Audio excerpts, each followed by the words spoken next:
In the heart of a quiet mountain temple stood a large bronze mirror, polished to such perfection that it reflected every candle flame and movement of air.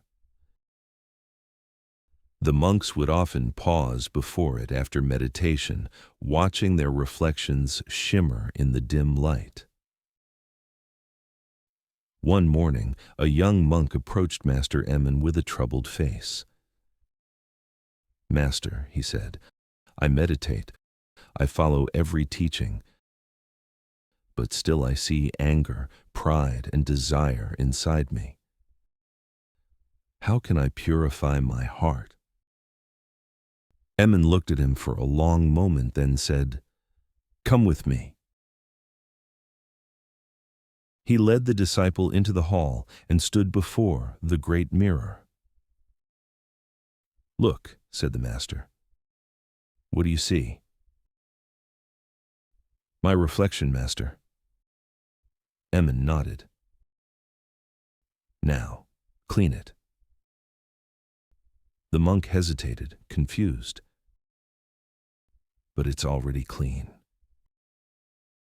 "Then why do you keep scrubbing your mind?" the master asked softly.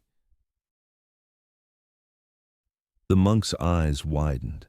He had spent years trying to remove his flaws, judging, fixing, and polishing his inner image, never realizing that what he saw was just a reflection. "The mirror doesn't reject what it reflects," said Emon. "It simply shows it clearly."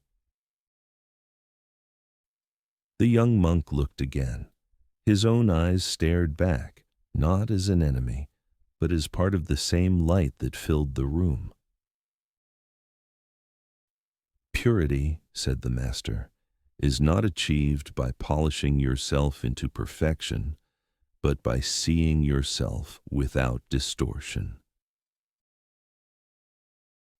And in that quiet hall, for the first time, the monk stopped trying to change his reflection and simply stood, still and clear, like the mirror itself.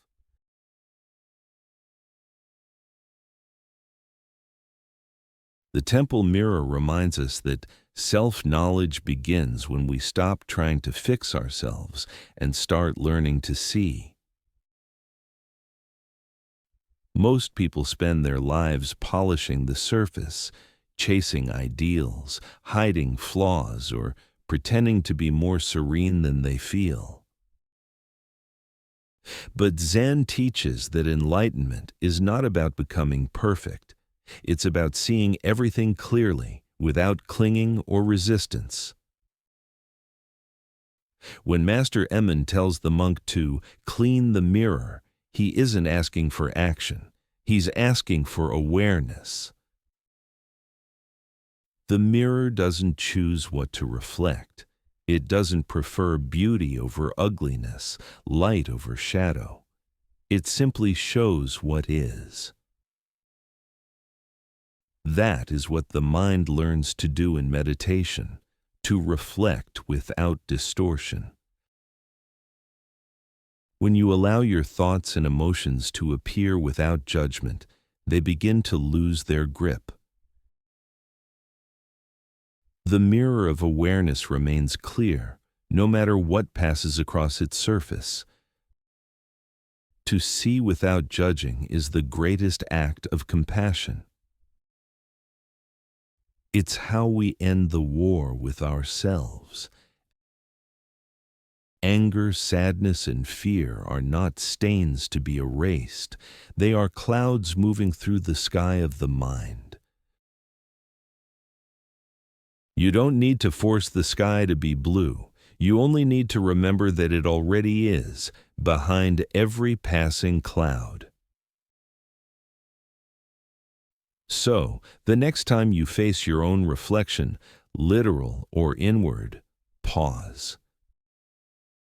Look with gentleness, see what is there, not what you wish were there. And in that moment of honest seeing, something miraculous happens. The mirror shines on its own.